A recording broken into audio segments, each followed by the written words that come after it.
You're almost done with the skeleton. You still need to create bones for the hands and fingers. This process is a bit time-consuming, as this is where you'll have the most bones in the skeleton. In fact, this is also true in human anatomy. The hands and fingers have the most bones in a human body. Whereas you created the arm bones in the top view to favor the forward-backward rotation of the arm, you'll create the hand and fingers in the front view to favor the local z-axis. This way, the primary rotation of the hands will be up and down, whereas the twist and the left-right motions will be secondary. In the case of the fingers, it should be clear that they also need to be created in the front view. This places the main axis of rotation in local z so that the fingers curl nicely. The finger bases would also need to rotate slightly in local y to spread the fingers in a secondary motion. The rest of the finger joints shouldn't need any such secondary motion. The fingers should not need a twisting rotation either. The thumb is a little harder to set up.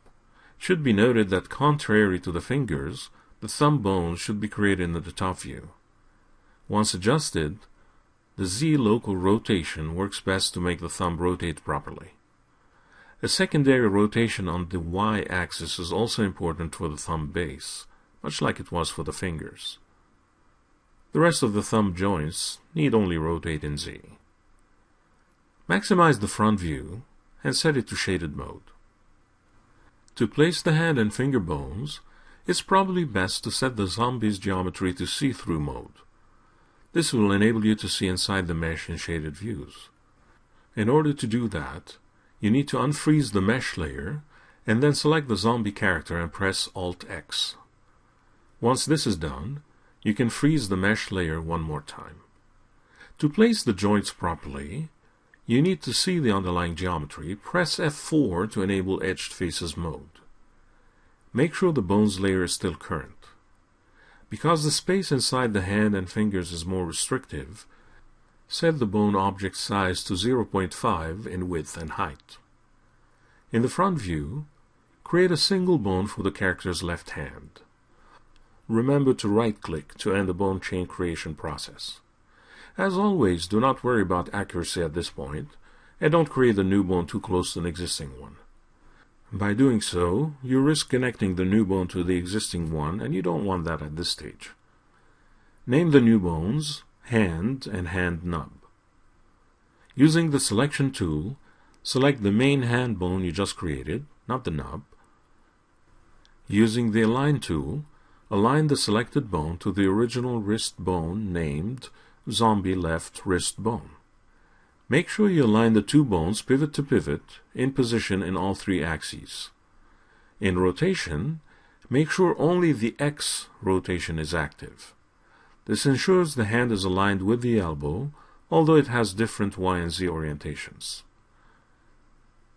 In the Bone Tools dialog, enable Bones Edit mode. Select the nub and make any necessary adjustments. Make sure you only move the nub on the local XY plane to keep the hand bone aligned with the forearm. If you wish, you can even adjust the hand bone size to look more like a hand. This will have no effect on the skinning.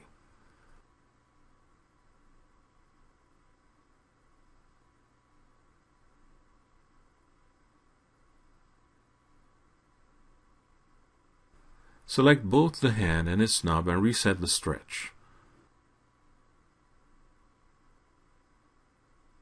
Exit Bone Edit mode when done. Next, you create a bone chain for the first finger. In the front view, create a 3-bone chain for the index finger.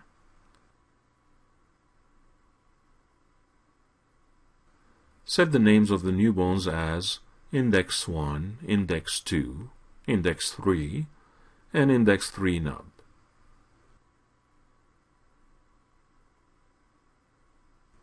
Select the base bone, Index 1, and relocate it in the top view. Make sure you place it where the knuckle should be. A common mistake is to place it too forward in the finger. Using the Rotate tool, rotate the base bone on its local Y-axis so that the whole finger chain is aligned with the geometry.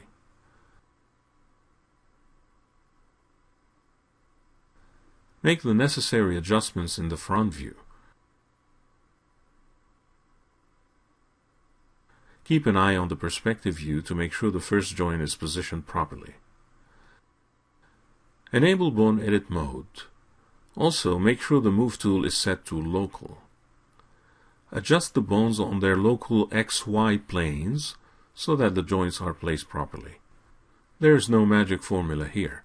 You just need to be patient and adjust the joints by looking in multiple viewports. As you've learned before, it's always a good idea to delete and recreate the nub so that it's properly aligned with its parent bone.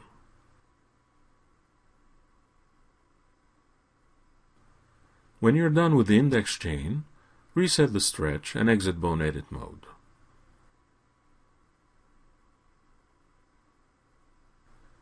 Copy the index chain to create the middle finger.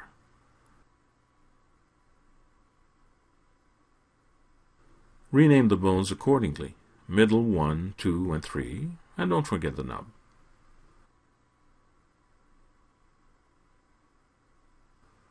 Select the middle finger base and rotate it so that the whole chain is aligned with the geometry.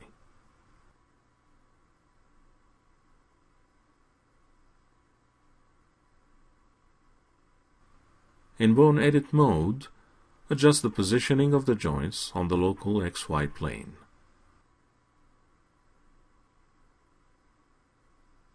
Be careful not to break the linear pattern the finger chains are following.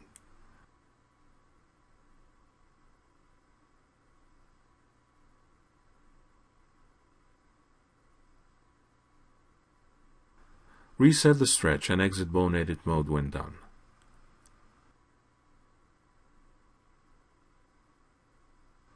Repeat the procedure to create the ring finger and the pinky.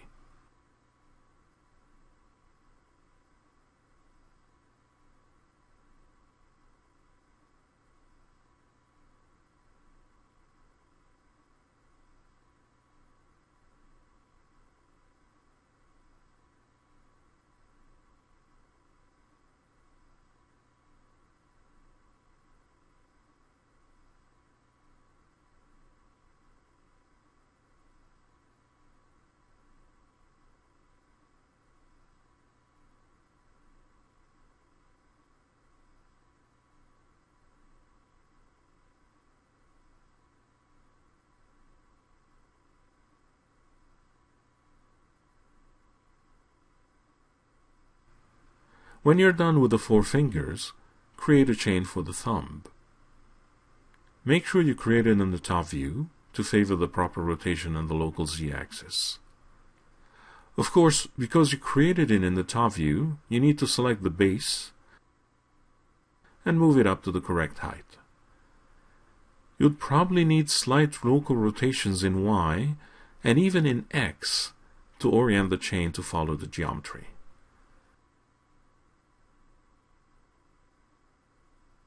As always, adjust the joints in Bone Edit mode. Make sure you only move them locally on the XY plane. You want the bones to remain flat on the local XY plane.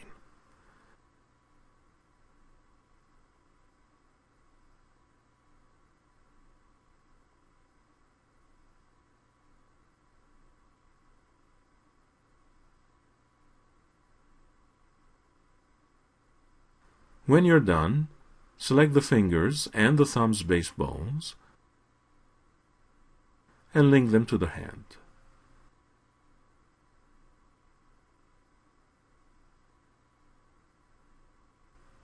Similarly, link the hand to the wrist. Ultimately, when the wrist is animated, the hand and fingers will react to that motion.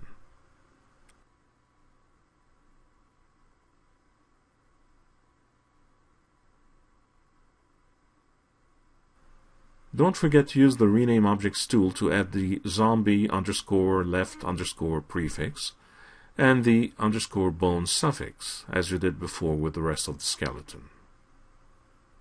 You're almost done. In the next movie, you'll wrap up the skeleton by adding the right hand.